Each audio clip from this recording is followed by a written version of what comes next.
तुर्की में रहने वाले भारतीय भी तबाही की इस घड़ी में तुर्की में लोगों के साथ खड़े हैं, उनकी मदद कर रहे हैं। भारत बड़ी मैसिव एड टर्की भेज रहा है।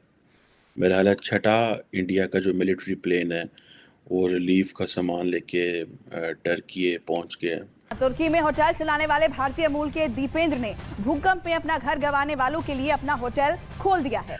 स्पेशलाइज्ड इक्विपमेंट रिलीफ मटेरियल पहुंचा है, वहाँ पे काफ़ी हंड्रेड्स ऑफ टन्स ऑफ सामान पहुंचा है। और 5 जो है C-17 जो इंडियन एयरफोर्स के जो एयरक्राफ्ट्स हैं वो भी हैं। और अब ये आप इमेजिन कर लें कि this is something big they are sending to Turkey. Clear India की 4 जहाज और 4 टीमें और 4 अफसर पहुंच चुके। हिंदुस्तान ने वहां पर दड़ादड़ जिसे कहते हैं कि अपने लोगों को भिजवा रहे हैं, जो वहां पे रिलीफ वर्क के लिए उनका अपने लोगों को और बड़े बड़े जहाज उनके जा रहे हैं। टर्की की जानिब से एक स्टेटमेंट जारी की गई है कि इंडिया हमारा बहुत ही ज्यादा ट्रू फ्रेंड है और इंडिया जैसा मुल्क कोई नहीं है। 30 बेड का मेरा ख्याल है कोई फील्ड हॉस्पिटल भी इंडियन आर्मी वहाँ चला रही है, जिसमें कोई 99 स्पेशली ट्रेन लोग हैं। तो एक बड़े पैमाने पे इंडिया जो है वो अपनी अपनी टीम्स वहाँ डिप्लॉय कर रहे हैं। वहां पे अगर कुछ उनको दे नहीं सकते तो वहां जाने की क्या जरूरत है? सबसे पूछने वाली बात तो ये है, आप यहाँ कदमों में पड़े हैं IMF के। अगर दुश्मन भी है तो आज बुरे वक्त में वो दूसरे हमारे मुस्लिम कंट्री की हेल्प कर रहा है। हेलो फ्रेंड्स, जय हिंद। हिंदुस्तान स्पेशल में आपका स्वागत है दोस्तों। भूकंप से दहले तुर्की में सैकड़ों लोगों की मौत के साथ ही हजारों लोग घायल व बेघर हुए हैं। भारत सरकार ने बचाव दल के साथ राहत सामग्री भेजकर तुर्की की मदद का हाथ बढ़ाया है। पीड़ित लोगों की मदद करने में वहां रह रहे भारतीय मूल के लोग भी पीछे नहीं हैं। कई भारतीयों ने अपने घर, कार्यालय, होटल व रेस्टोरेंट्स तक भूकंप पीड़ितों की मदद के लिए खोलकर भारतीय संस्कृति की विश्व बंधुत्व की भावना को साकार किया है। उनमें से एक हैं दीपेंद्र ग्रेन, जिन्होंने अपने होटल व रेस्टोरेंट्स भूकंप पीड़ितों की मदद के लिए खोल दिए हैं। उन्होंने वहां निःशुल्क ठहरने और भोजन के साथ अन्य जरूरी सामान उपलब्ध करवाया जा रहा है। दूसरी तरफ भारतीय वायुसेना का छठा विमान जरूरी सामग्री लेकर तुर्की पहुंच गया है। भारतीय सेना दिन रात घायलों के इलाज और मलबे के नीचे से जिंदगी की तलाश में जुटी हुई है। भारत बड़ी मैसिव एड टर्की भेज रहा है। मेरा हाल छठा इंडिया का जो मिलिट्री प्लेन है वो रिलीफ का सामान लेके टर्की पहुंच गया है। और दे आर सेंडिंग, जिसे आप कहते हैं ना, बड़े पैमाने पे एड भेज रहे हैं। बहुत सारे लोग इसे बहुत सारी चीज़ें देख रहे हैं। कोई तकरीबन 250 से ज़्यादा लोग जा गए हैं। स्पेशलाइज्ड इक्विपमेंट रिलीफ मटेरियल पहुंचा है, वहाँ पे काफ़ी हंड्रेड्स ऑफ टन्स ऑफ सामान पहुंचा है। और 5 जो है C-17 जो इंडियन एयरफोर्स के जो एयरक्राफ्ट्स हैं वो भी हैं। और अब ये आप इमेजिन कर लें कि this is something big they are sending to Turkey. और ये जब ये वहाँ पे आया है, ज़लज़ला आया है, अर्थक्वेक आया, तो उसके बाद इंडिया ने और ये लोग भेजे हैं। और ये जिसे आप कह लें कि 30 बेड का मेरा ख्याल है कोई फील्ड हॉस्पिटल भी इंडियन आर्मी वहाँ चला रही है, जिसमें कोई 99 स्पेशली ट्रेन लोग हैं। तो एक बड़े पैमाने पे इंडिया जो है वो अपनी अपनी टीम्स वहाँ डिप्लॉय कर रहा है, उनकी एम्बेसी।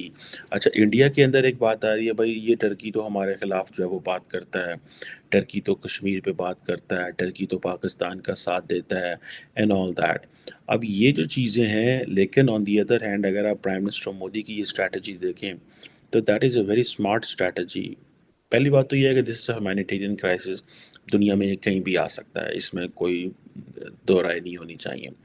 दूसरी इस बात ये होती है कि इस तरह के crisis there are opportunities as well. आपको मैंने बताया था बहुत अरसा पहले क्या बताता रहता हूँ कि India is working a lot to attract the Muslim world और to get closer with the Muslim world. वो जो गैप क्रिएट किया था पाकिस्तान ने एंड प्रीवियस इंडियन गवर्नमेंट्स ने समहाउ कि यार ये मुस्लिम वर्ल्ड है, इसने तो पाकिस्तान के साथ ही रहना है, वो गैप ख़त्म हो चुका है। The world has moved on, Indians move on कर गए हैं। और हालात इस तरह के पैदा हो गए हैं कि पाकिस्तान जो है ऑटोमेटिकली मुस्लिम वर्ल्ड को जो कश्मीर की एक चूरन बेचता था वो बंद हो गया। The reason behind is the Muslim world is not any more interested. Muslim world खुद जो है वो वहाँ पे चली गई है, इसराइल से ताल्लुकात ठीक कर रही है, कश्मीर के मसले को वो भूल चुके हुए हैं। दूसरा ये है कि वो समझते हैं कि इंडिया के अंदर वो पोटेंशियल है। अच्छा हुआ कि ये साहिबान जो दोनों हमारे हैं ये नहीं गए। यार उनके ऊपर एक तकलीफ परेशानी वाला दौर गुजर रहा है और ऊपर से हम उनके ऊपर मजीद बर्डन डाल रहे हैं। बर्डन इसलिए मैं कह रहा हूँ ना कि अब हिंदुस्तान ने वहां पर दड़ादड़ जिसे कहते हैं कि अपने लोगों को भिजवा रहे हैं, जो वहां पे रिलीफ वर्क के लिए उनका अपने लोगों को और बड़े बड़े जहाज उनके जा रहे हैं। इजराइल ने भेजा है, हमारे 2 जहाज जा चुके हैं और तीसरा गालिबन आज जाएगा। तो ये मैं कह रहा हूँ कि वो चीज़ है ज़्यादा उनको ज़रूरत है कि वहाँ पे जो लोग काम कर सकते हो, जो बिल्डिंग्स गिरी हैं वहाँ पे जो रिस्क्यू वर्क है उसमें उन लोगों का हाथ बटाया जाए, या डॉक्टर्स हैं, नर्सिंग स्टाफ है, इस तरह के लोगों की, इंजीनियर्स हैं, उनकी शायद ज़्यादा ज़रूरत है। मैं कहूँ जी हाँ, अगर फ़खर यूसुफज़ई जाता है तो यार कवरेज के लिए जा सकता है। बाकी अब मैं कहूँ कि नहीं जी मैं तो अब वो कर लूँ, हाँ बिल्कुल रिलीफ उसमें जो हाथ-पाँव का काम है वो बिल्कुल कर लेना चाहिए। मेरे ऊपर भी वो एक रिस्पॉन्सिबिलिटी आती है।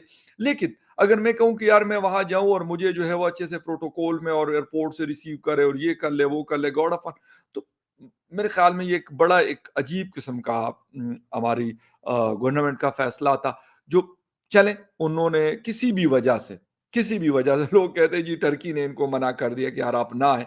तो यार ऐसे में अगर आप ऐसी कोई हरकत करेंगे किसी के घर में, मैंने कहा कि तकलीफ परेशानी, और आप मज़ीद उनका हाथ बिठाने की बजाय मज़ीद उनके ऊपर बर्डन डालें। और देखिए आरज़ू, मैं सबसे पहले तो ये पूछना चाहूँगा कि ये वहाँ पे अगर कुछ उनको दे नहीं सकते, तो वहाँ जाने की क्या ज़रूरत है भई?